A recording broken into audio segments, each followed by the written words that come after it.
orar pelo Adriel? Levante as suas mãos. Deus, nós agradecemos por este tempo, Senhor. Louvamos ao Teu nome, é um dia especial para nós. E nós estamos muito felizes. Nós estamos muito felizes, Deus, como quem sonha. Nós entendemos que tudo que a gente percebe é tão pequeno, é tão longe daquilo tudo que o Senhor tem realmente de significado diante de um dia como esse. E nós já queremos te agradecer porque podemos celebrar isso, Senhor, juntos. Estamos aqui, Senhor, realmente para recebermos do Senhor e abençoamos o Adriel e Gi.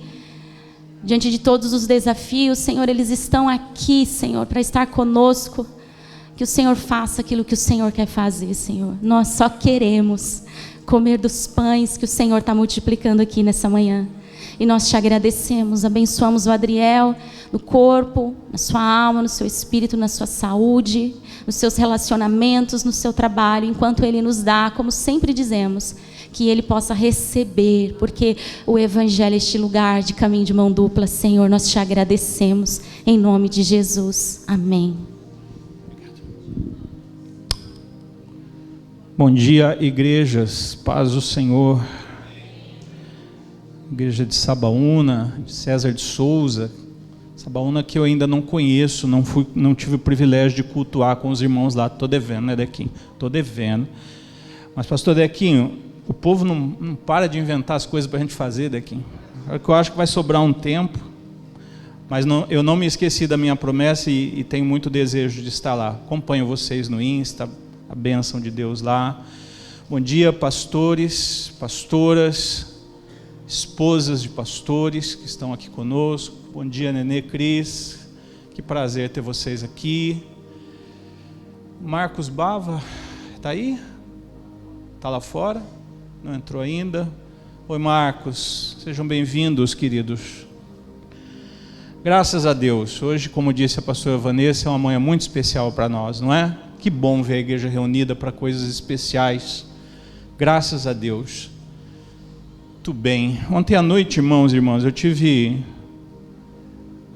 uma experiência de dor, que foi certamente a dor mais intensa que eu já vivi na minha vida, por conta de uma infecção intestinal. Eu já estava lutando aí desde a quarta-feira. E eu tinha ido à tarde no pronto atendimento, tomado um Buscopan, estava bem. Gisele fez um macarrãozinho para mim, à noite eu comi, umas 11 e pouco eu acordei, fui ao banheiro, a dor piorou, até que eu perdi todas as forças do corpo, caí, um mico danado. Os irmãos, a Gi estava sozinha, chamou os vizinhos, que mico, meu pai do céu. Me encheram de espetada, mas é bom, né, irmãos? Você lembra que você é de carne, né? Que às vezes a gente perde a noção que a gente é de carne, que os nossos limites. E hoje cedo eu estava meditando, a pastora Vanessa estava falando da característica especial dessa manhã. A gente vindo para cá, eu estava me lembrando, doeu bem aqui, ó, região do umbigo, e eu me lembrei de Paulo falando aos Filipenses, capítulo 2, ele pede aos filipenses que eles tivessem entranháveis afetos. Quem lembra dessa expressão? A palavra no grego ali, eu não vou saber soletrar ela no grego, mas ela quer dizer intestino. Literalmente intestino. Porque na antiguidade acreditava-se que as paixões mais violentas, mais fortes do ser humano habitavam exatamente esse lugar. Como o amor, o ódio. Era daqui que provinha então. E eu vim para cá hoje pensando, meu Deus, como seria experimentar amor numa intensidade tal que me derrubasse do meu orgulho, me derrubasse da minha vaidade, dos meus bons argumentos. Nós precisamos experimentar, irmãos, mais do Senhor, como igreja, como povo de Deus. Nós precisamos ter experiências que nos levem mais profundo no Senhor. E eu não sei muito bem por que isso me aconteceu justamente ontem, mas a gente saiu do pronto atendimento 5 horas da madrugada. Eu tinha todos os argumentos. A Gi vinha falando com a pastora Vanessa durante a madrugada. Tinha todos os argumentos para não estar aqui hoje. Não dormi direito, cansado, ainda um pouco fraco. Mas dentro de mim, eu sentia que eu tinha que estar aqui hoje. Eu tinha que estar aqui, Junão. Tinha que estar aqui. E foi muito interessante que a hora que eu entrei, como todas as vezes eu coopero com essa casa desde mais ou menos 2012, se eu já não perdi a conta, 2010, 2012. E desde que a igreja veio para esse salão, sempre entro por aqui, tomo um lugar aqui na frente, mas hoje, a hora que eu virei essa esquininha aqui onde está o pastor Arnaldo, eu estava com a Bíblia assim, e eu virei aqui a esquininha, eu fui rapidamente transportado para um lugar em Deus. Desde o ano de 2006 eu não experimento ser pastor de uma igreja. Já avisar de antemão a galerinha do Vem Adriel, que isso não tem muito a ver com o que está acontecendo aqui, tá bom? É algo que Deus fez comigo nessa manhã. Comigo, aqui dentro. Eu quero dizer para vocês que eu sinto no meu espírito que Deus vai fazer algumas coisas muito importantes em nossas vidas nessa manhã. Deus está nos marcando, irmãos. Deus está nos expandindo. Deus está nos aumentando em amor, em misericórdia, em graça, em fé, em serviço, pastor Dequinho, pastora Lu, serviço aos santos, serviço ao mundo. O Senhor está nos ensinando e nos esticando em áreas que nós precisamos ser construídos no Senhor, amém? Então feche os seus olhos rapidamente, peça que nessa manhã, de alguma maneira, o Senhor construa algo em você. Senhor, que assim como aquela dor intensa em mim ontem, nós sintamos nesses dias, Espírito Santo, entranhados afetos, forças poderosas do Espírito Santo, que venham do mais profundo no nosso ser.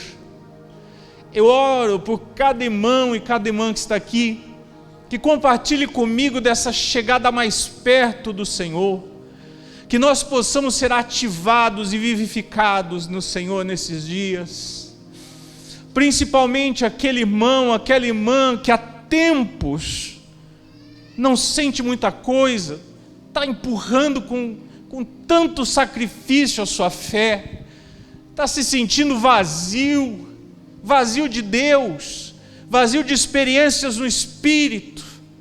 Que essa seja uma manhã de libertação desse poder do Espírito Santo que está dentro desse crente, dessa crente. Que essa manhã seja uma manhã de rompimento de chamados e ministérios que estão esperando dentro de pessoas aqui para eclodir. Que seja uma manhã de ativação no Espírito, não só para aqueles que serão ordenados, mas para cada um de nós aqui, principalmente aquele que perdeu alguma coisa, principalmente aquele que perdeu algo precioso no caminho, principalmente aquele soldado, aquela soldado que foi ferido na batalha e de alguma maneira nunca mais conseguiu voltar a ser o mesmo. Eu declaro em nome de Jesus uma renovação do Senhor sobre a sua vida nesse dia, que o Senhor marca a tua vida, marca o teu chamado, marca a tua história, marca a tua casa, com uma unção poderosa que Ele derrama nesse lugar, porque Ele nos ama, em nome de Jesus. Graças a Deus. Abra sua Bíblia comigo, primeira epístola de Paulo a Timóteo, capítulo 3. Essa manhã eu quero ensinar a igreja. Eu não quero pregar, eu quero ensinar sobre aquilo que nós estamos fazendo aqui, que a gente chama de separação, ordenação, etc. Pastor Nenê, eu sou de um tempo, acho que você também, toda terça-feira eu tinha um compromisso imperdível com a igreja, chamado culto de doutrina. Para muitos irmãos mais jovens na fé, eles nem sabem direito como funciona, o que acontece, mas era um culto dedicado a ensinar. O nome de algumas congregações era culto de ensino. Na minha denominação que eu pertencia, então, era culto de doutrina, dedicado a ensinar princípios das Escrituras que nós cremos, que nós ensinamos àqueles que não tinham o domínio, a sabedoria para entender a Escritura, na Escritura aqueles princípios. Também princípios éticos, como a gente precisava se comportar no mundo, diante dos desafios do mundo, diante do pecado, diante da carne, diante do espírito do mundo, coisa que, a meu ver, nós perdemos e não foi para o bem.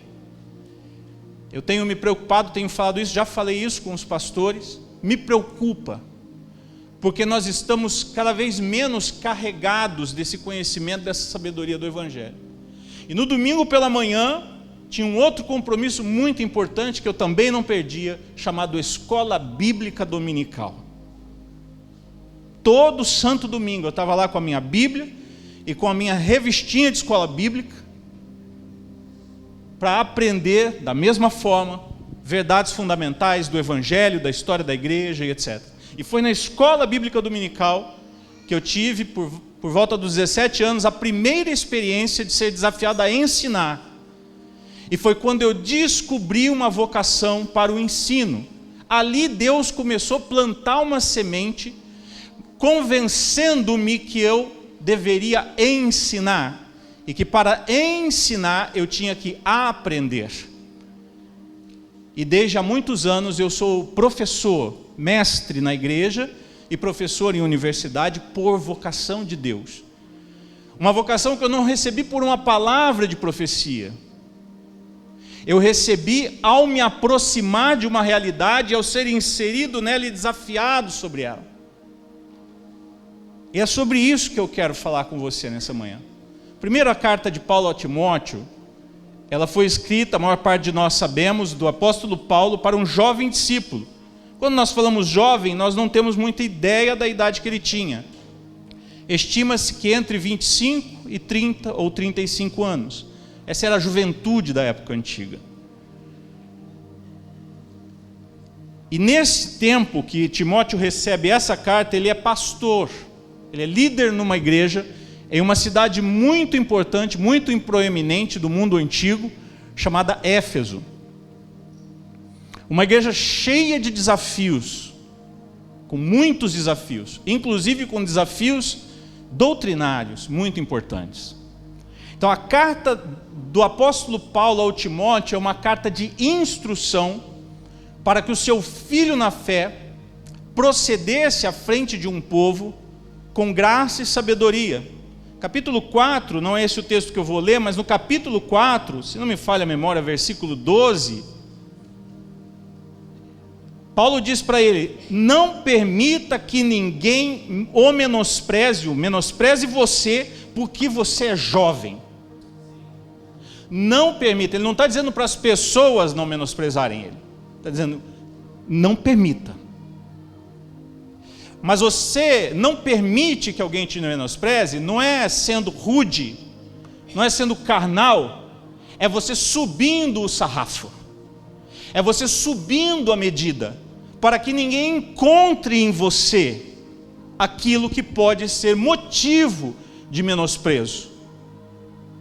Timóteo tinha que lidar com homens de idade, mulheres de idade, homens provavelmente muito mais experientes na vida e talvez mais experientes nas Escrituras. E Timóteo tinha o desafio de não se apocar diante daquela realidade, mas de oferecer uma resposta pela qual a autoridade dele fosse confirmada. Isso é ministério. Isso é a resposta que o homem e a mulher dá a um chamado de Deus. E é isso que Deus espera de todo homem e toda mulher cristão.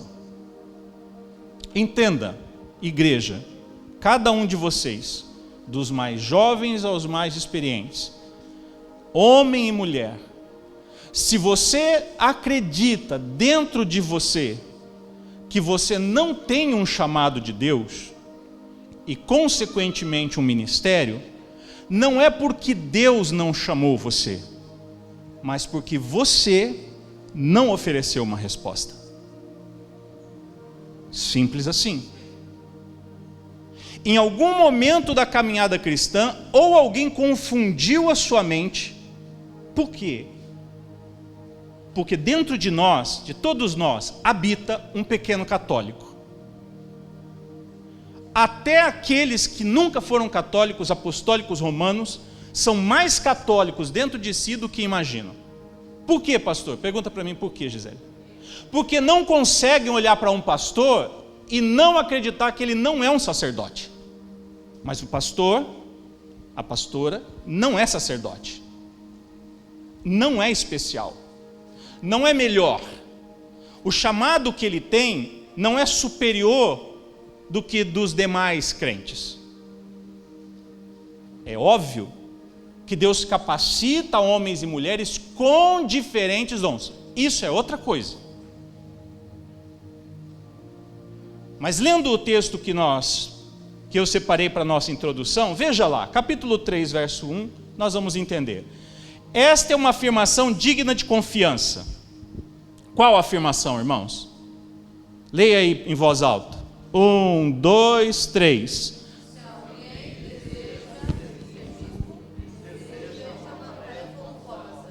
Se alguém foi chamado para ser bispo, se alguém recebeu uma profecia para ser bispo, se alguém almeja, se alguém entendeu, se alguém está buscando, é óbvio que eu não posso fazer doutrina de uma passagem isolada e dizer que não há chamados específicos, nem a minha vontade.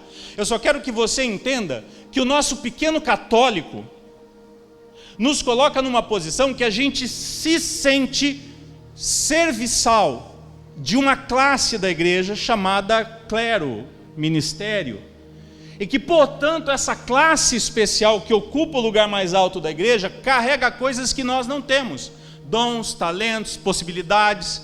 Então eu não tenho. E é por isso que muitas vezes alguns homens, em menor número mulheres, eles começam a ambicionar ter um lugar de destaque e eles começam a politizar para tentar chegar nesse lugar. Ele não parte de uma convicção de serviço, de uma convicção de que Deus o está chamando, ele parte de uma convicção carnal, de um lugar de importância, muitas vezes por causa das suas carências, por causa das suas frustrações, até que ele chegue até ali, e quando ele chegar ali, ele vai construir o seu pequeno império, está cheio, e muitos de vocês podem ter sido marcados negativamente, por homens e mulheres que não entendiam o seu chamado, portanto, eles o exerceram com uma certa força humana, que você exerce numa empresa, não deveria, mas exerce numa empresa, em outros lugares, na família, do tipo dar tapa na mesa, dizer me respeita e por aí vai. Disso tem sido o motivo de tantas marcas. Mas o que Deus quer de cada homem e mulher de Deus é que ele entenda o caminho que ele tem em Deus e que ele persiga esse caminho. Quando o apóstolo Paulo diz, se alguém deseja ser bispo, outras traduções devem estar supervisor, outras ainda superintendente, porque esse é o sentido da palavra bispo, episcopos no grego. Se alguém entende que tem esse chamado, está desejando, está almejando, está ansiando uma obra maravilhosa. Porém, após isso, Paulo põe uma régua, que é a mesma régua que ele aplicou para Timóteo. Não deixe que ninguém te menospreze. E como que eu posso fazer isso? Pelos critérios que Paulo passa a elencar. Verso 2. Portanto, o bispo deve ser uma pessoa de vida irrepreensível. Aqui é um problema sério. Quando lemos esse texto, acreditamos que é uma pessoa que não erra. Mas não é disso que a palavra está falando. A pessoa irrepreensível é a pessoa que não dá tempo de repreender, porque ela se antecipa, entendeu? Ela tem consciência, diga comigo, consciência, e ela tem responsabilidade, diga comigo, responsabilidade, consciência e responsabilidade. A maioria de nós tem a primeira. Quando eu cometo um erro, eu erro com o pastor Nenê, eu falei para o Nenê algo que eu não deveria ter falado, a minha consciência, e todos nós vivemos essa experiência, diz, você não deveria ter feito isso. Mas a responsabilidade é que me leva a atropelar o meu orgulho e voltar lá, eu errei com você, Nenê, me perdoe em nome de Jesus. E se eu errei com o Nenê publicamente, eu não vou procurar o Nenê em particular, eu vou publicamente pedir perdão para o Nenê. Isso é responsabilidade. Então, ser irrepreensível, o que é ser uma mulher irrepreensível, um homem irrepreensível, o que é ser um marido irrepreensível, uma esposa irrepreensível, um pai irrepreensível, um filho irrepreensível, não é você não cometer erros, é você saber voltar atrás, é você ter a consciência e a atitude responsável de corrigir os caminhos mal feitos. Isso habilita uma pessoa diante de Deus, habilita uma pessoa a viver experiências ministeriais, a assumir a responsabilidade de estar diante dos fiéis e entregar alguma coisa para eles, a partir dos seus dons, em lugares diferentes. Mas habilita a pessoa olhar para outra pessoa e dizer, eu vou ser essa pessoa. Quer ser bispo? Quer ser ministro? Você sente que tem um chamado? Antes de qualquer coisa, você precisa aprender a ser irrepreensível.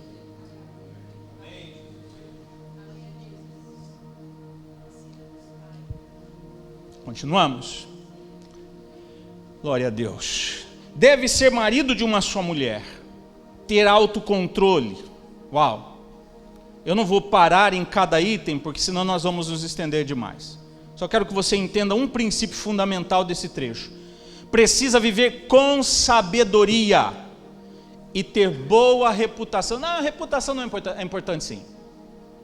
O que as pessoas dizem de mim é importante sim. Todo cristão deveria saber disso. Ah, dá nada não. Dá sim. Esses dias precisei repreender um homem que tratava o seu nome de qualquer jeito. Não ligava, foi para o SPC, ah, não pagou, negativou, tudo bem, até o momento que ele precisou do nome. Falei, tá vendo? Porque nome é tipo plano de saúde, você usa para não precisar. Você paga para não precisar. Mas quando você precisa, se não tem, não tem. O nome, enquanto você não está precisando, seu nome, seu SIC, RG, sua credibilidade diante da sociedade, enquanto parece que você dá conta de tudo, tá bom, mas quando você precisar dessa sociedade, não tem como voltar atrás, espera aí que eu vou consertar, já era. Você vai viver a vergonha, o prejuízo de não ter cuidado daquilo que te pertence. Meu Deus, irmãos, alguns anos atrás eu cheguei a um ponto de quase que desacreditar do ministério, de tanto homem. Vocês não têm ideia, no âmbito do ministério, as barbaridades que nós escutamos, que os ditos homens de Deus e mulheres de Deus fazem. É um absurdo o que as pessoas fazem por dinheiro, o que as pessoas fazem por fama, por competição, por uma porta aberta, ou seja o que for, meu Deus do céu. Tantos homens de Deus vivendo de uma aparência externa, mulheres de Deus também. Nós precisamos entender que aquilo que nós construímos diante das pessoas é fundamental. Ele deve ser hospitaleiro. Aqui tem um ponto que a gente tem muita dificuldade, porque na antiguidade, isso é assim nos povos orientais até hoje, eu sei por testemunho, toda família tem um quarto vazio, mobiliado, esperando a oportunidade de hospedar alguém. Por quê? Porque eles acreditam nisso aqui. A hospitalidade era uma virtude para os povos antigos inegociável. E nós perdemos isso. Nós nem gostamos de receber as pessoas na nossa casa. Percebe, irmãos? Você consegue perceber que o Evangelho tem muito mais relação com a maneira que você vive a sua vida diária, a maneira que você trata questões muito simples da sua vida, do que com certas performances que você pode muitas vezes estar buscando, ou com frequência de culto e outros detalhes que também têm a sua importância, mas que nós não deveríamos abdicar desses por causa daqueles. Qual foi a última vez que nós pudemos ser hospitaleiros para alguém? Para pensar. Porque para o Evangelho, esse é um princípio fundamental, não importa se a sociedade mudou. É que a gente não entende, é que nós somos muito emocionais, os americanos. Irmão, nós não temos nada a ver com americano, com europeu, com chinês. Nós temos a ver com o Evangelho, que está acima dos padrões culturais. Nós não seguimos um padrão cultural, nós seguimos o Evangelho. E o Evangelho está dizendo que o homem de Deus e a mulher de Deus tem que ser hospitaleiro e apto a ensinar. O que habilita alguém? Eu falei que eu não ia comentar um por um, né? O que é apto a ensinar? É saber demais? Não. É esforçar-se a cada dia para viver aquilo que está querendo ensinar. É ir na frente das pessoas. Você não precisa ser perfeito. Como diz meu pastor, você ensina tudo que você vive. Ele diz, pastor Célio, se eu fosse ensinar só o que eu vivo, você estava enrolado, não podia ser o teu pastor. Mas eu me esforço para viver tudo aquilo que eu acredito. É isso que Deus quer de nós. Um esforço consciente e constante para que cada verdade do Evangelho faça sentido no nosso dia a dia. Não deve beber vinho em excesso. Eu nem vou comentar isso aqui. Nem ser violento. Violência aqui não é só violência física, irmãos, é qualquer nível de violência, inclusive a violência verbal, que muitas vezes se pratica contra filhos, esposa, marido, violência escrita que se pratica em redes sociais. Não pense que rede social é um campo neutro para você ser testemunha de Jesus Cristo, não, porque não é. Amém? Quantos podem dizer amém? Tá precisando de um pouco de água para digerir, igreja? Antes deve ser amável, pacífico, desapegado do dinheiro. Eita, o que o capitalista faz com isso aqui, Senhor? Desapegado do dinheiro. Eu não vou parar aqui não. Deve liderar bem a própria família e ter filhos que o respeitem e obedeçam. Pois, aqui está a chave de tudo que ele disse até agora. Pois, se um homem não é capaz de liderar a própria família, princípio simples, sua família não tem que ser perfeita, como a igreja não é perfeita, mas ela tem que ser o exemplo do esforço em busca dessa perfeição. Quando perguntaram para o Senhor Jesus, no Evangelho de Mateus, a causa, por que Moisés ordenou dar carta de divórcio, que na verdade lá não é divórcio, é repúdio, mas não vamos entrar nessa discussão. Jesus respondeu rápido e claramente, por causa da dureza do coração. Isso resume toda a problemática dos nossos relacionamentos em uma questão: coração duro. Sempre que o coração endurece, nós nos dividimos. Por isso, há que se ter uma atitude responsável e permanente de quebrantamento, de ir além da dureza, do direito que o coração se dá, de ficar ali marcado naquela posição, de abrir mão da razão. Mas como isso tem sido difícil para nós. E a cada vez que nós enfatizamos, que nós priorizamos a dureza do nosso coração, mais longe dos padrões que o Evangelho tanto pede de nós, para que nós sejamos luz do mundo e sal da terra, fica mais longe de nós. Agora vejam, irmãos, eu vou parar aqui nessa lista. Por que é que Paulo dá essa lista para Timóteo? Porque ela é uma régua, ela é uma vara de medir. Meça as pessoas por essas verdades, quando você quer trazê-las para mais perto de exercerem uma responsabilidade diante dos homens, de representarem o povo de Deus em alguma questão. Meça cada homem, cada mulher, cada família que está entendendo. Lembra-se, você tem 2 níveis: entendimento, responsabilidade. Muito bem, pegou. Meça as pessoas que elas saem da pequenez na fé, da infância na fé, elas vão descobrindo o Senhor, elas vão entendendo que elas têm um lugar no Senhor, elas vão avançando, elas começavam sentando lá no fundo, elas vão vindo para frente, elas vão se envolvendo, elas vão participando, ela está no casa, ela vai crescendo, e aí você vai vendo que aquela pessoa tem cada vez mais paixão. Tudo bem, isso é importante. Mas antes de colocar peso no ombro dessa pessoa, para que ela exerça algo, meça-a pela regra de 1 Timóteo, capítulo 3, versos 1 a 8. Que regra é essa? Caráter. Deus não pede do homem de Deus e da mulher de Deus nenhum dom nesse texto. Você não vai encontrar uma passagem do Novo Testamento dizendo que o diácono, o presbítero, o pastor, a pastora precisa falar em língua estranha. Por favor, não estou dizendo que isso não é importante. Todos somos chamados para receber o selo do Espírito. Nós pentecostais, pelo menos. O resto que se vive. Nós fomos chamados para sermos cheios do Espírito. Só que nós temos que nos lembrar que não há enchimento que não redunde em obras.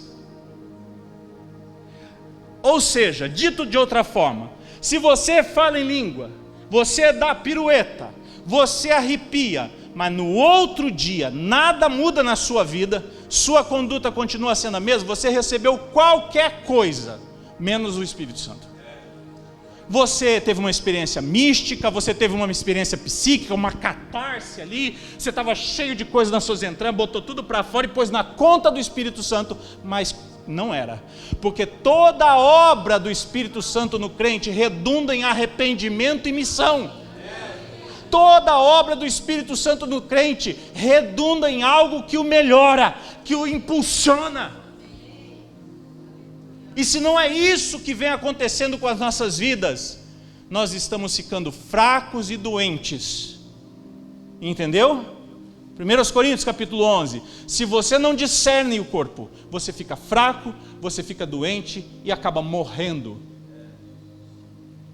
E muitos são os que estão mortos e não sabem.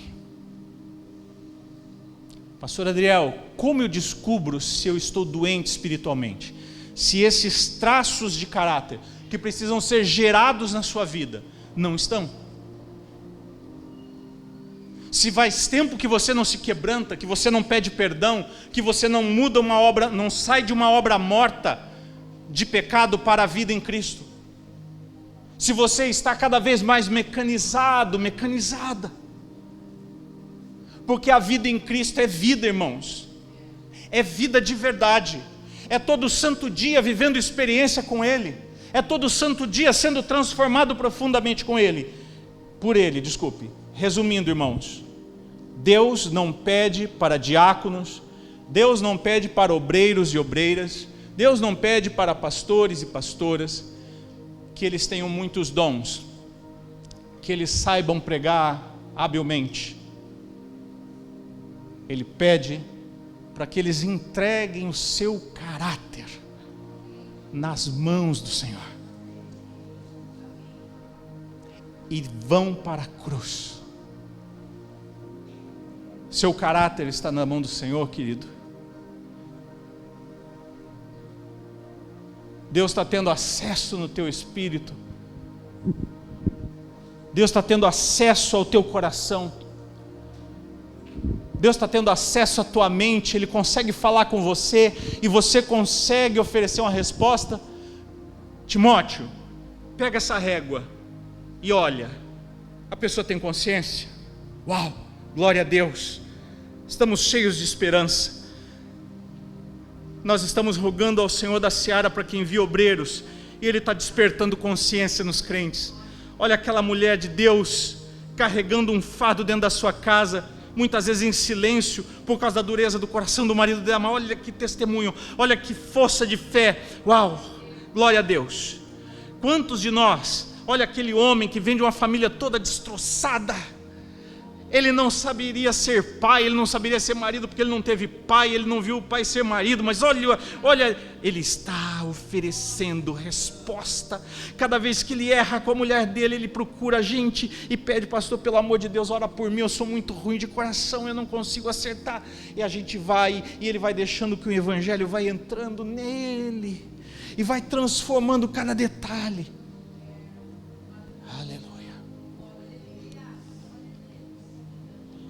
É disso que Deus precisa. Cadê aquela bonequinha que estava aqui? Onde que estava? Pede para ela trazer ela aqui, por favor. É disso que Deus está buscando. Em todos nós, irmãos. Feche os seus olhos um pouquinho, levante sua mão para o céu. Eu quero profetizar sobre a sua vida nessa manhã. Pai, todo coração adormecido, todo chamado adormecido, toda mente que não tem te escutado, tudo aquilo que está retido, tudo aquilo que está dormindo dentro do coração desse homem, dessa mulher, eu chamo a existência hoje no poder do Espírito Santo, meu Deus. Eu chamo a existência na vida desse jovem e dessa jovem, um despertamento ao chamado do Senhor de sermos santos na Tua presença, um despertamento ao chamado a sermos transformados na Sua presença. Que haja uma revelação do Teu querer, Senhor. Assim como aquela dor me pegou ontem e hoje cedo o Senhor falou comigo. Eu não peço dor física na vida desses homens e mulheres, mas eu peço uma experiência que o carregue para um lugar, que desperte consciência, que desperte responsabilidade, porque o Senhor está chamando a sua igreja nesses dias, em nome de Jesus. Em nome de Jesus. Olha que princesa, irmãos. Toda vez que eu vejo uma criança assim, eu fico perguntando: por que eu nasci tão feio, né? É muito ingrato, né? Quer? Ainda não. Ainda não. Vai chegar a hora, ainda não. Essa criança aqui é filha de quem? Desse jovem casal bonito aqui, não é? Um dos maiores obstáculos que homens e mulheres de Deus têm vivido para chegarem mais perto de Deus, é que eles acreditam que eles não podem. Eu sinto no meu espírito que Deus quer quebrar aqui nessa manhã bloqueios mentais que estão sobre nós, que nos fazem acreditar que a gente não pode.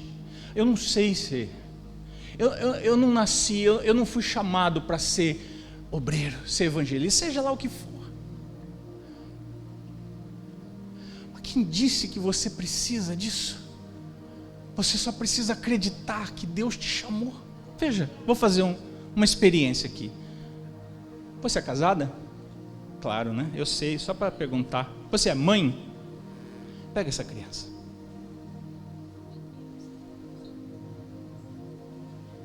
Nem perguntei se os pais podiam, né? Mas agora já foi. Imagina que essa aqui agora é tua filha. Você acha que você saberia ser mãe? Não? Que a partir da manhã cedo, essa menina vai precisar de você em tempo integral. E para ela chegar onde ela precisa chegar na vida, você vai precisar conduzi-la. Você acha que você está pronto para isso? Ei, você acha que você está pronto para isso?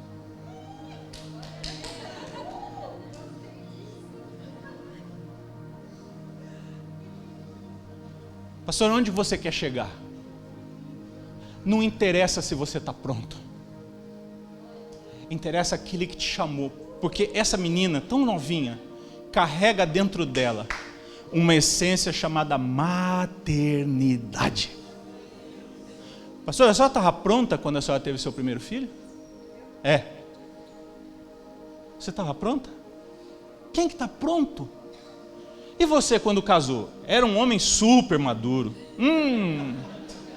Meu Deus, menino responsável, sabia tudo, como gerenciar um lar, fazer orçamento do mês.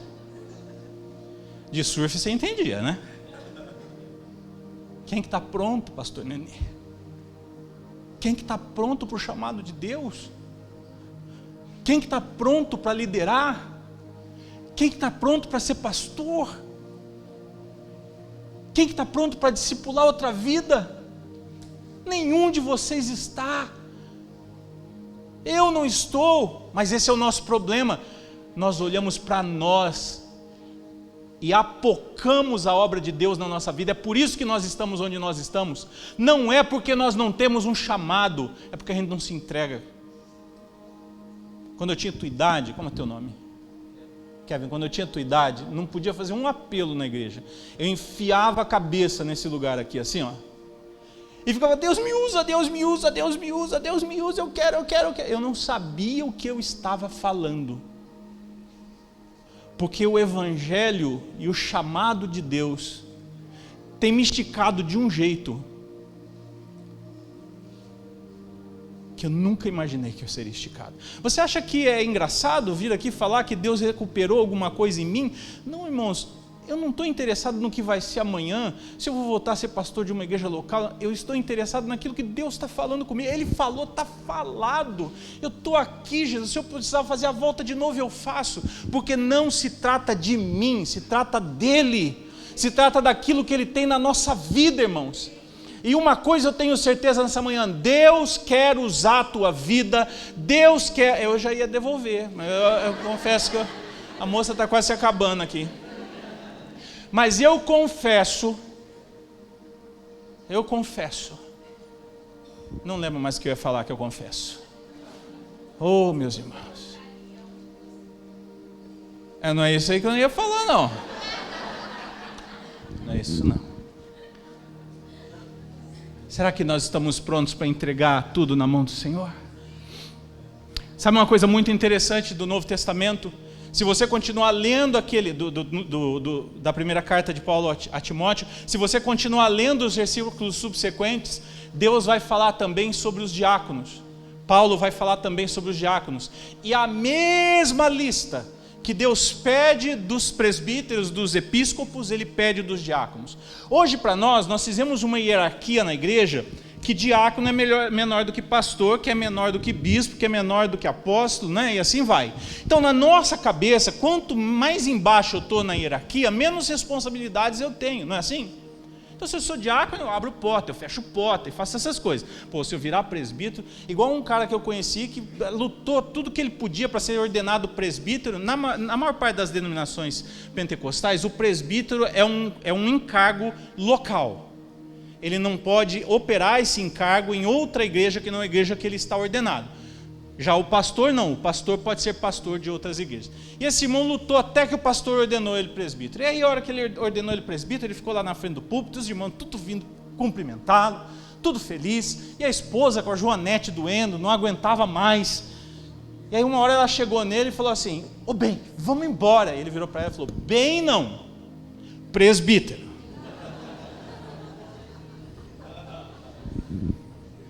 Nós não entendemos o que Deus está fazendo. Irmãos, em todo o contexto do Novo Testamento não há hierarquia entre os obreiros.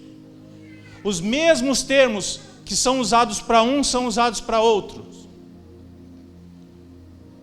Atos capítulo 15, verso 6, por favor. Atos capítulo 15, verso 6, eu já vou terminando. Os apóstolos e presbíteros se reuniram para decidir a questão. Essa é a primeira vez que essa palavra aparece no Novo Testamento, dessa forma. Presbíteros, denotando que é um nível de liderança na igreja que está junto com os apóstolos. Quem são esses presbíteros? Da onde que eles saíram? Jesus não mandou ordenar presbítero, não é, Nenê?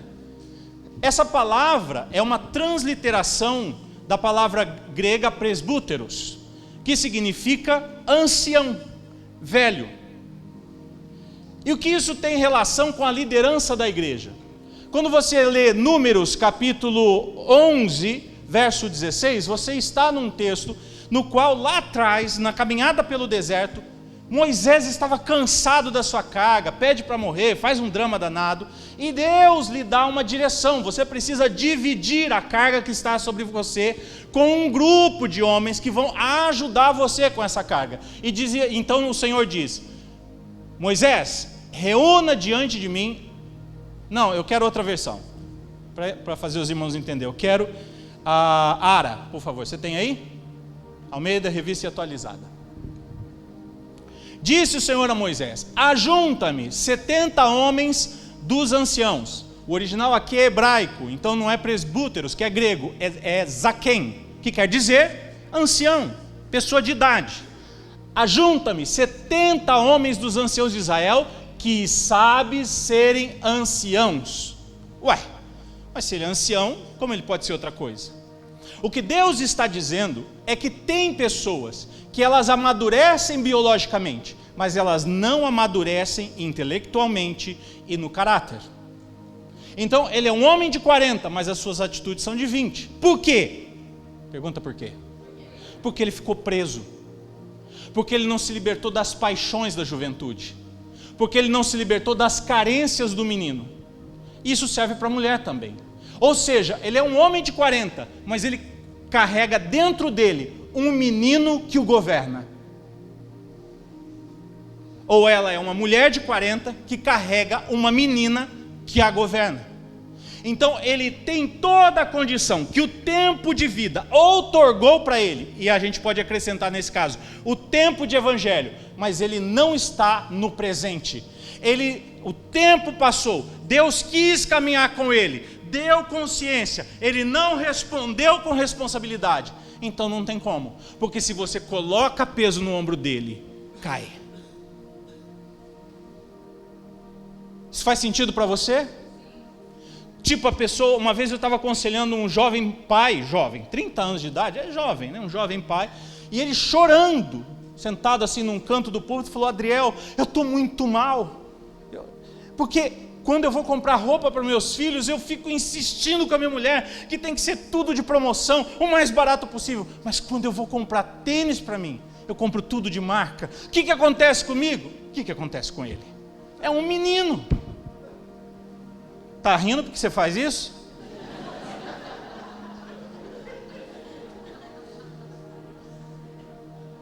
É um menino. O que tem por detrás desse cara que está aqui sentado chorando? Tem um mundo de frustração que não foi vencida. Tem um garoto pobre de periferia que não podia ter o que queria, mas ele casa. E quando você casa, Deus te prospera. Assim como quando você divorcia, você quebra. Porque é uma bênção no casamento que enriquece. O homem sozinho, a mulher sozinha faz algo, mas juntos eles fazem o dobro ou o triplo. E aí ele enriquece, ele prospera, e muitas vezes por causa da mulher e não dele, que é mais controlada, que é mais ponderada, etc. E aí ele vê aquele monte de dinheiro, o moleque vem e fala: quero tênis, quero tênis, quero tênis, quero carretilha, quero equipamento de pesca, quero isso, quero aquilo. Quero celular novo. E ele está diante de uma família que ele precisa ser ancião. Ele tem a primeira, depois ele vai ter a segunda, depois ele vai ter a terceira geração, todo mundo olhando para ele. É o cabeça, é o cara que é o prumo. Quando você é o marido de uma casa, você é o prumo, você é a régua. Teu filho e tua filha olha, ela vai querer um marido como você, teu filho vai querer ser um homem como você, e o neto a mesma coisa. E você tem que responder. Você precisa responder. Não sabe como, busca ajuda, deixa esse lugar de orgulho, mata esse menino, mata essa menina em nome de Jesus, e vem para o presente. Ofereça da consciência a resposta da responsabilidade. Peça que o Senhor te ajude. Mata o teu eu. Sai do lugar das frustrações. Abandona a tristeza dos fracassos do passado. Vem para o teu presente. Vem para o teu presente. E oferece resposta para Deus, porque Ele quer te usar. Ele quer usar tua casa. Ele quer usar tua família. Ele quer usar teus filhos. Vem para o presente. Diz comigo, fecha teus olhos: Pai, me ajuda a vir para o presente. Me ajuda, Senhor, a matar esse menino. Me ajuda a matar essa menina dentro de mim, Senhor. Oh Espírito Santo. Oh Espírito Santo. Glória a Deus. Então, irmãos, esse ancião lá dos 70 de Moisés é o que deu o padrão para o povo de Israel estabelecer lideranças. Na época de Jesus você encontra nos evangelhos o sinédrio, lembra? O sinédrio é a herança desse texto aqui, dessa experiência. E é a partir desse paradigma que quando a igreja nasce, a gente precisa liderar. A gente precisa de liderança. Quem que a gente escolhe? Quem está sentindo arrepio? Não. Pega os homens maduros. Vamos à caça daqueles homens que têm boa reputação. Homem que ora, homem que trata direito os filhos, homem que está conduzindo a família, está lutando as batalhas. É claro, não é de perfeição que nós estamos falando. É gente quebrantada, é gente que faz o que precisa ser feito. Vamos atrás e vamos separá-los, para que eles ofereçam uma resposta para a igreja, igual a experiência da menina. Você não sabe ser mãe, mas fica tranquila, filha, quando chegar a hora, Deus vai trazer daí de dentro. E o que vai acontecer? As mais velhas vão ajudar você. Por exemplo, essa menina aqui que está tendo uma baita experiência de maternidade, só Deus. Uma filha que está com dificuldade de dormir e outras coisas que estão acontecendo dentro dela. Ela está amadurecendo. Quando for tua vez, ela vai chegar perto de você, vai falar: calma, eu passei por isso. Isso é igreja. Isso é igreja. São os amadurecidos ensinando os imaturos. Calma, calma, Deus está contigo. Eu já andei nesse caminho, o nome disso é pecado. Arrependa-se, vem por aqui. E assim, a igreja do Senhor, assim como uma família, cresce em graça e em sabedoria. Amém, igreja? Que gostoso ensinar. Confesso que eu fico meio com angústia por causa daqueles números ali, e porque todo mundo tem que comer macarronada daqui a pouco. Mas como é bom ensinar. Irmãos, nós precisamos voltar para o ensino. Pastora, o pastor não está aí, precisamos voltar para o ensino. Pastor Nenê, com todo respeito ao ministério de vocês, precisamos ensinar essa geração, pastor. Vamos enfatizar ensino.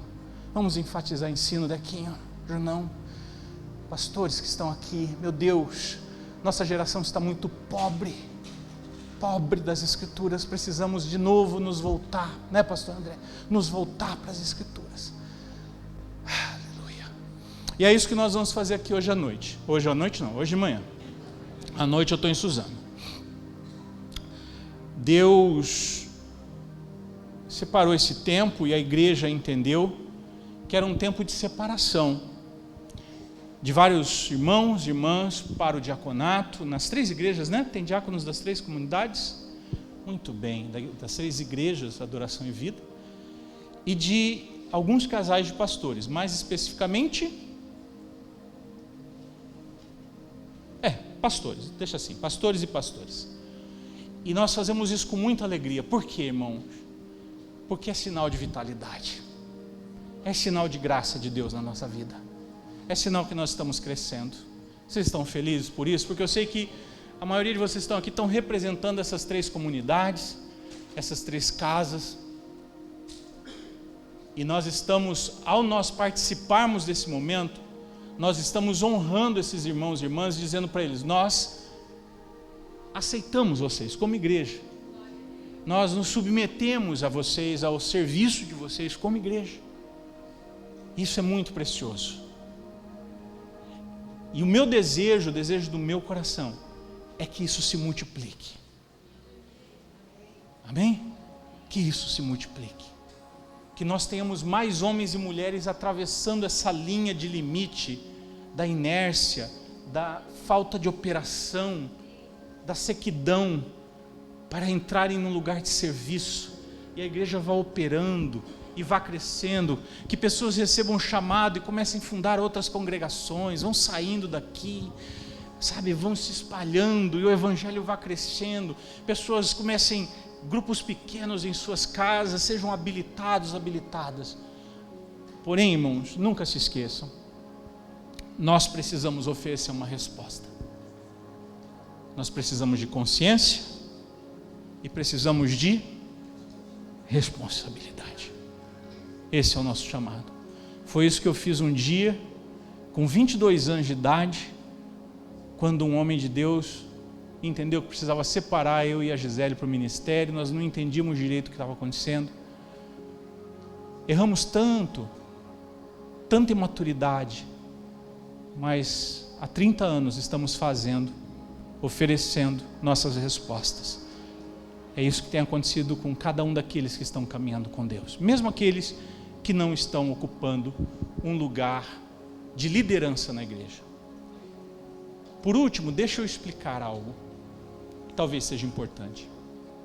Toda igreja, toda congregação, ela possui um presbitério. Diga comigo, presbitério.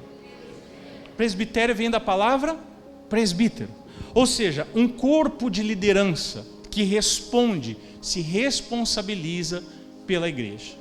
Pergunta: todas as pessoas que têm um chamado de Deus, elas vão ocupar o presbitério da igreja? Não. Por quê?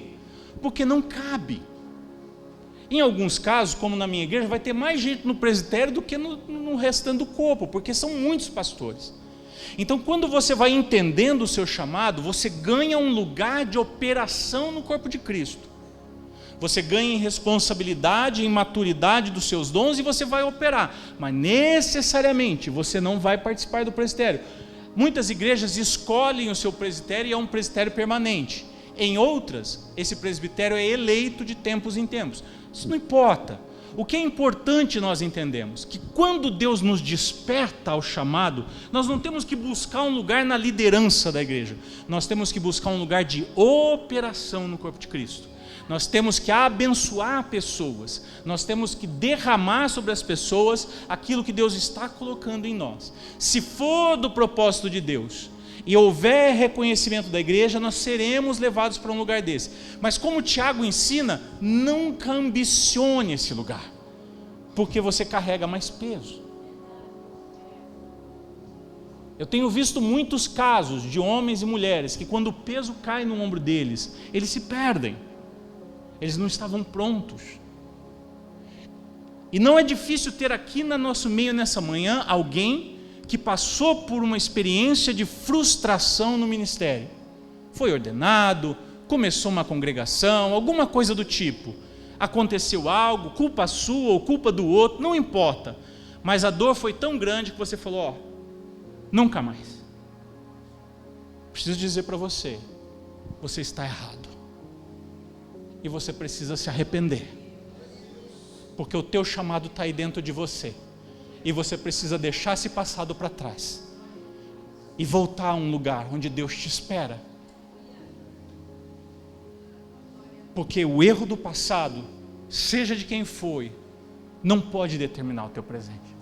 Não fica preso na tua amargura, busca um lugar que Deus possa te restaurar, que Deus possa conduzir você de volta a uma alegria de poder servir as pessoas, em nome de Jesus. Graças a Deus. Venham aqui comigo, Gi, vem aqui comigo também. Eu quero também convidar os pastores, Junão, Carol, Dequinho, Lu, para nós procedermos à ordenação. Por favor, subam aqui, a ordenação dos diáconos e diaconisas, é isso? Graças a Deus. Se eu me atrapalhar aqui, vocês me ajudam, tá bom? Eles me pediram para realizar essa cerimônia, eu estou muito honrado junto com a Gi. Então vamos lá. Convidar para virem aqui. Eles podem ficar aqui? Ou é aqui embaixo? Vocês decidem. Embaixo, aqui na frente. Então eu quero chamar, por favor. Aleluia. Da igreja de Sabaúna, Nathalie Braga. Cadê a Nathalie?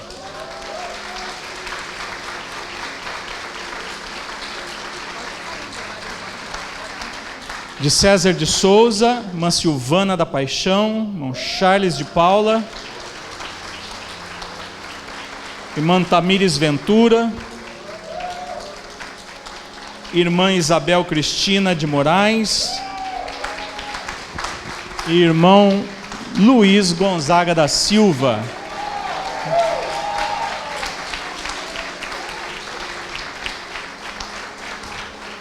Glória a Deus. É isso aí. Fazer o quê, né, Luiz? Vamos oferecer resposta, né? Glória a Deus, bonitinho para sair bonito na foto. E da sede, irmã Maria Aparecida Silva Lopes. Coisa mais linda de Jesus. Irmão Fernando Faria e Ana Carla Faria.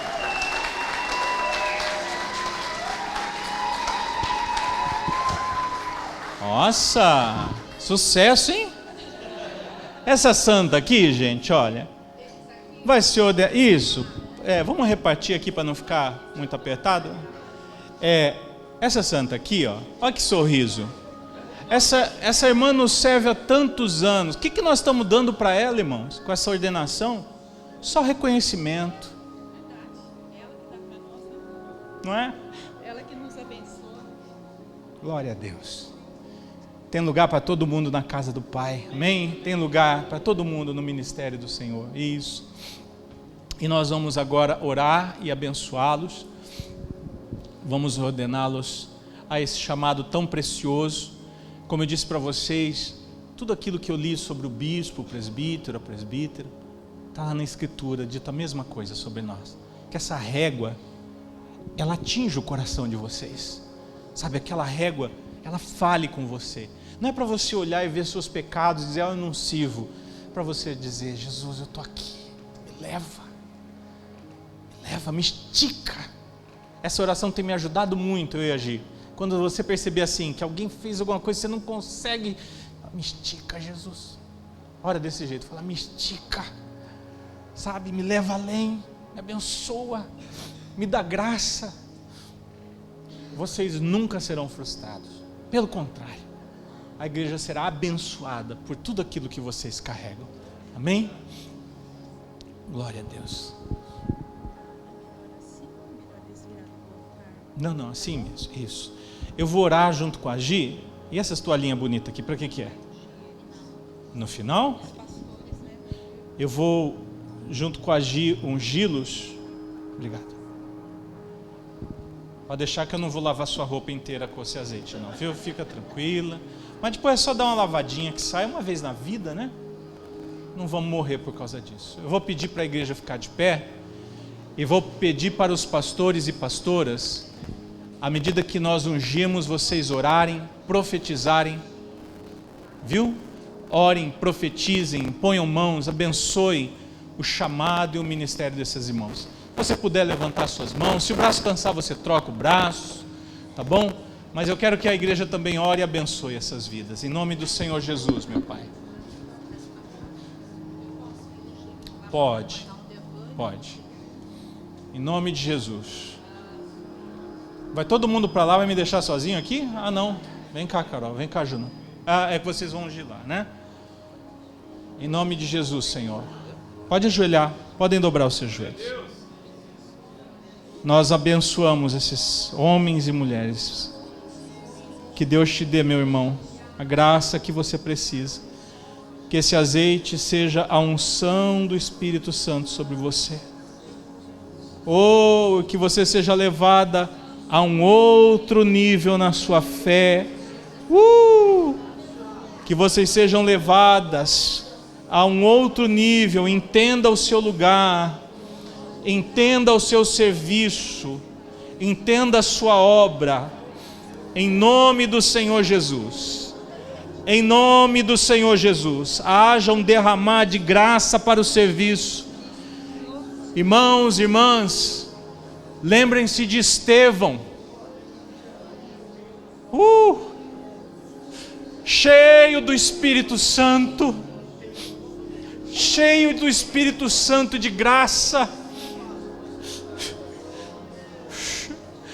capaz de operar coisas lindas no Senhor, mas sobretudo capaz de amar a alma do perdido, daquele que precisava conhecer o Evangelho. Nós ungimos vocês e separamos para esse ofício tão lindo de servir a casa de Deus, de servir os necessitados, de servir os santos com as dádivas que Deus tem dado sobre a vida de vocês.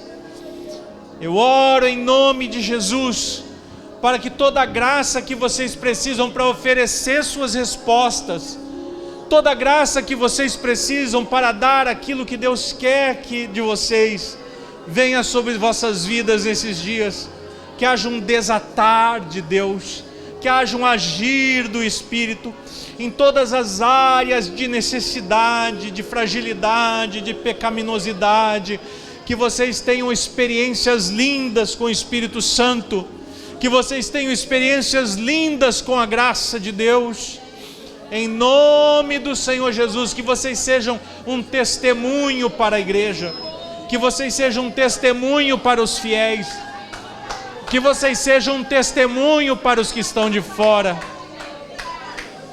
Oh Espírito Santo de Deus, venha sobre eles tudo aquilo que eles e elas precisam do Senhor, em nome de Jesus.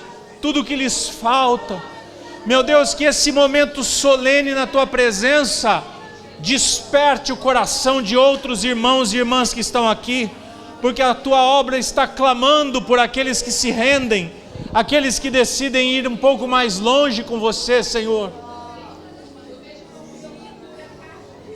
Aleluia. Que nessa manhã venha sobre nós um ativado Espírito Santo, um despertar de dons e ministérios na Tua casa, uma cura dos corações, uma cura das almas. Que o pequeno menino e a pequena menina dentro de nós morra, para que nós possamos oferecer as respostas que o Senhor tanto espera de nós, Espírito Santo. Aleluia. Oh Deus, oh Deus. Rabachore kanamara labasai.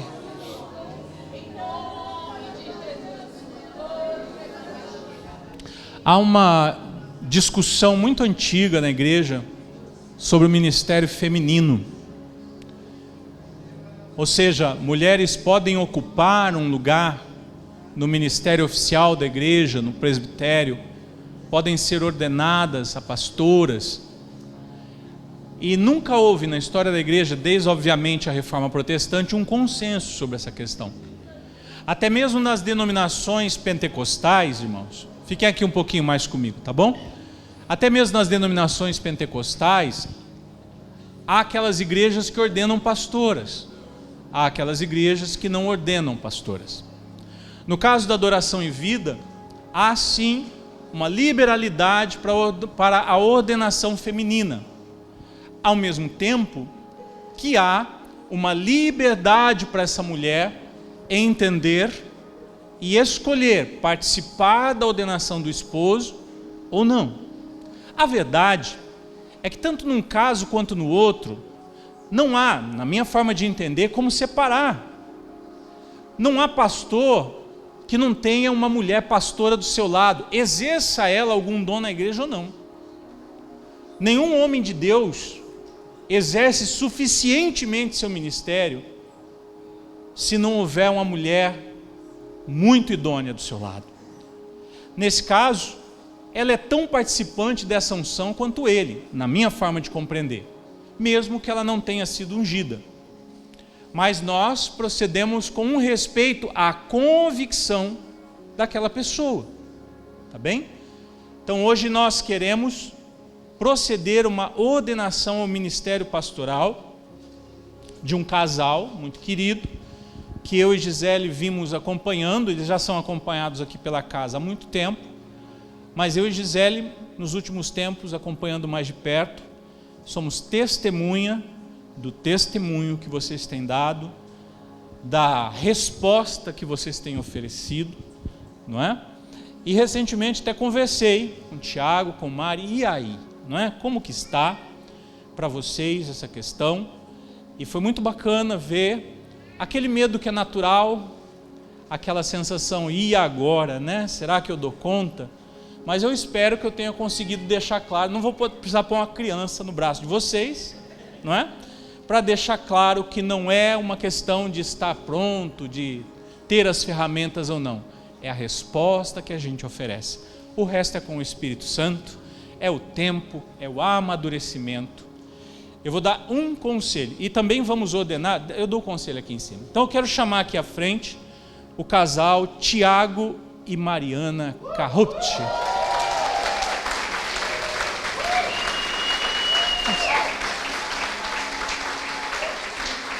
Como é pouquinho, são só 4, vamos fazer aqui. E também quero chamar da igreja de César de Souza, o Igor Cardoso.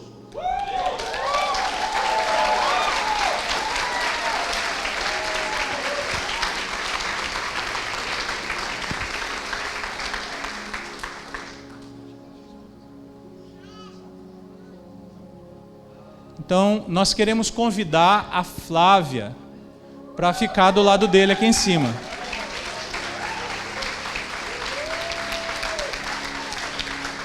Porque, como eu disse, não tem ministério de marido sem uma mulher do seu lado. E queremos chamar também nossa querida irmã Selma Tobias Antunes.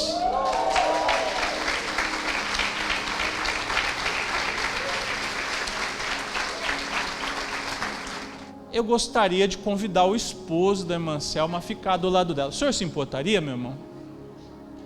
Aleluia. Muito obrigado.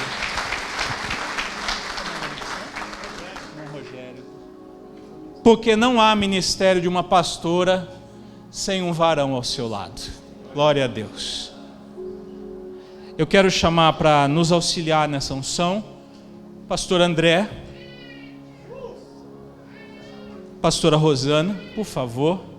São pais do Tiago Carrupti. Diego?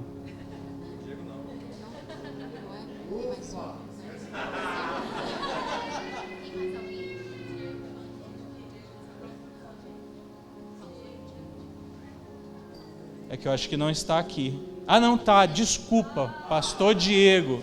Eu sabia que eu ia dar um fora. Os últimos serão os primeiros. Os últimos serão o primeiro?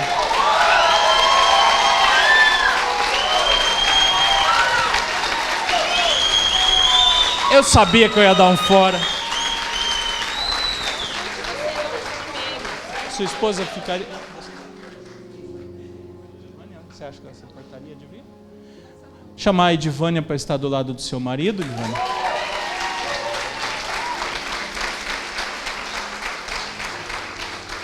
Eu tinha certeza que eu ia dar um fora, eu só não sabia que hora ia ser.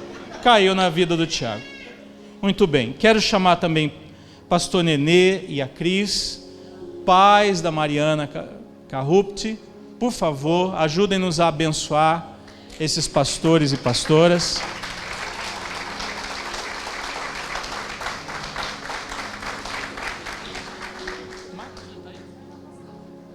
E quero chamar o pastor Marcos e Fabiana. Por favor, ajudem-nos também. Cadê o Marcos?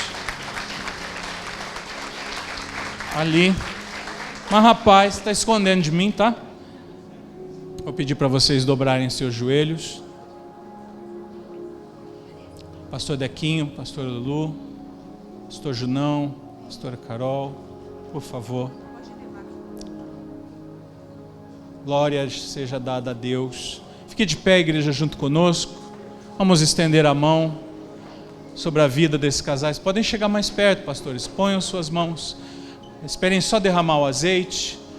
Nós queremos consagrar vocês, ordenar vocês ao santo ministério, a esse chamado glorioso. Estica esses homens, Senhor. Estica essas mulheres, Senhor. Aperfeiçoa, consagra. Une esse casal, Jesus.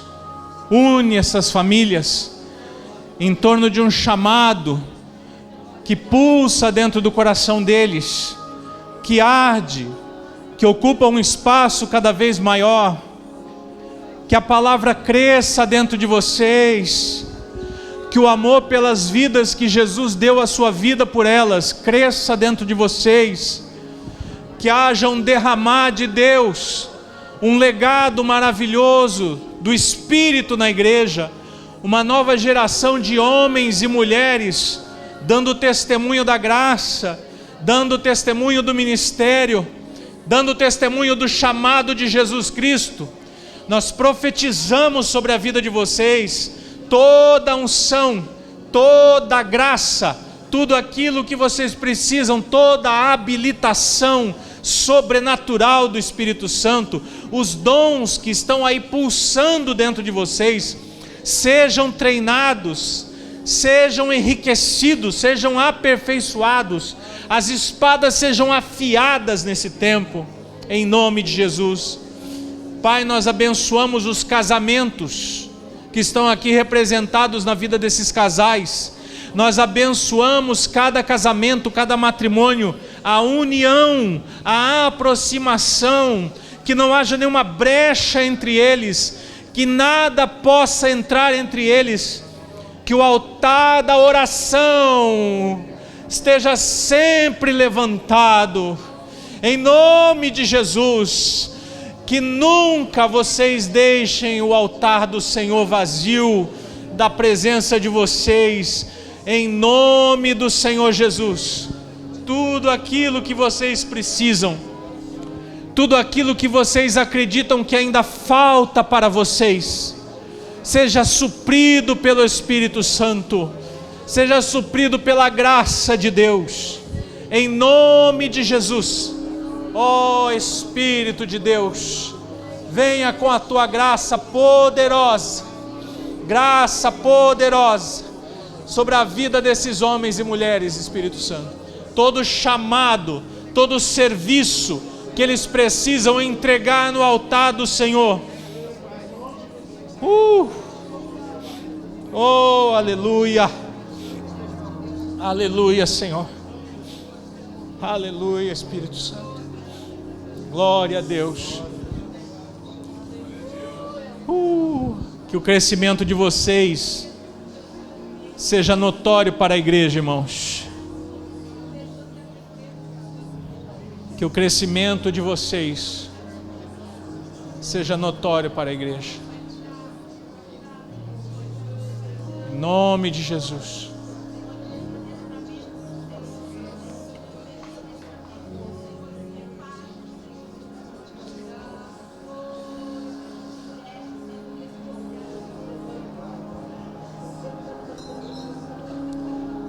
Oh Senhor,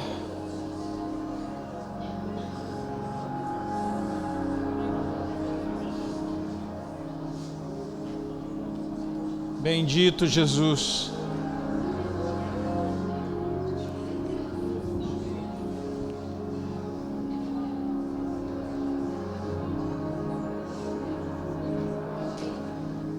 Eu quero deixar 3 conselhos para vocês. Pedir que alguém anote, porque vão esquecer. O primeiro deles: nunca andem sozinhos. Nunca. Não permitam em nenhum momento da sua vida que o isolamento atinja vocês. Não importa quem seja, se é um pastor ou se é um homem ou uma mulher maduros, mas não andem sozinhos. Prestem conta, esse é o segundo conselho. Desenvolvam na vida de vocês o hábito de prestar conta, pedir conselho, pedir ajuda, voltar para dizer em que situação que você está, se melhorou, se não melhorou. Não caminhem sozinhos, não fiquem tentando resolver tudo sozinhos. Caminhem com alguém, prestem conta da vida de vocês. E o terceiro conselho, o mais importante: nunca abandonem o altar da oração, tanto individual quanto como casal. A oração, irmãos, é tudo que nós temos. A comunhão com Deus é tudo que nós temos. Quando ela sai da nossa vida, tudo começa a desabar aos pouquinhos. Zelem pela vida de oração diária de vocês, em nome de Jesus. Que Deus abençoe vocês. Aos ao esposo e às esposas. Obrigado por estarem aqui adiante com os seus cônjuges. Vamos dar um aplauso, irmãos, a todos esses irmãos e irmãs. Glória a Deus. Glória a Deus.